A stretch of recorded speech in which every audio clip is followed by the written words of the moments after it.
Listen, nobody wants to lose. The speed, the glory, the prestige, and in Formula One, the top step of the podium is all that matters. It's what gets written in the history books and remembered for decades to come. Winning in Formula One isn't just a result, it's a legacy.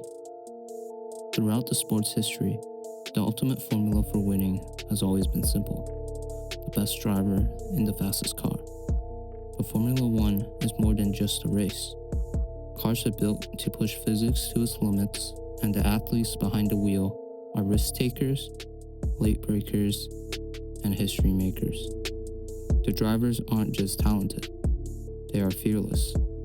Because at that speed, you can only make the car safer, never completely safe.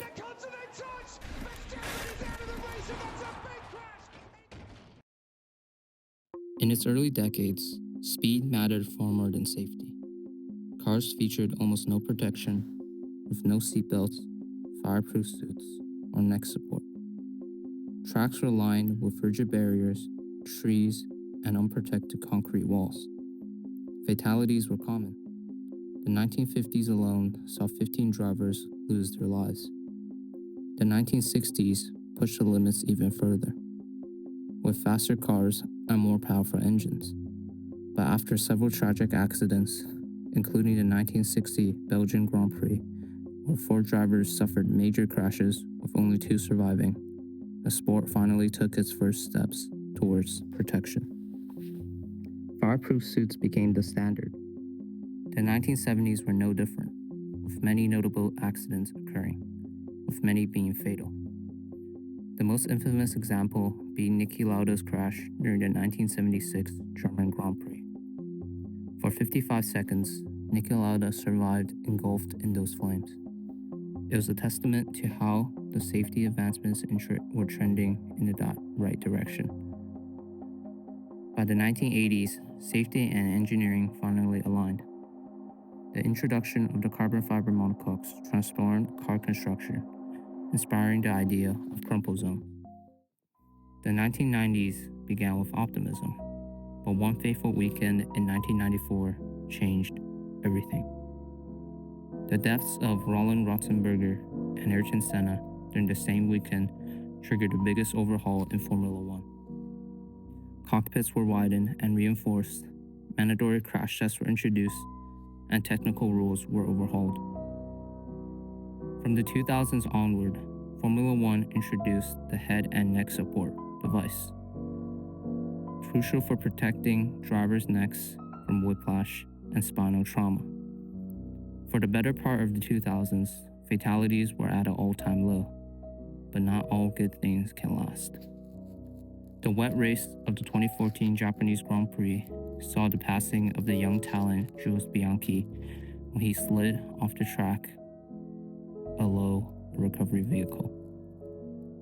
It was a stark reminder that, despite all advancements in safety, Formula One will always be inherently dangerous. In 2018, the Halo device was introduced, a titanium steel hoop mounted on a monocoque.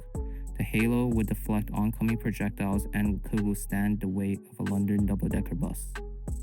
Initially, it received backlash, ironically from the drivers and team principals. However, it wouldn't take long for the effects of the Halo to be visualized.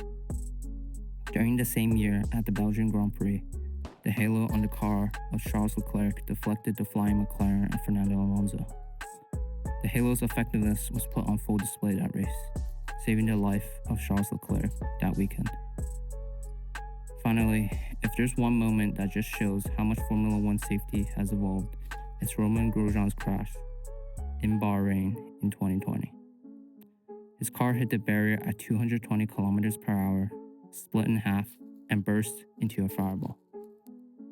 Ultimately, it was the carbon monocoque, fireproof race suit, and most importantly, the Halo device that kept him alive, serving as a testament to how much Formula One safety has evolved.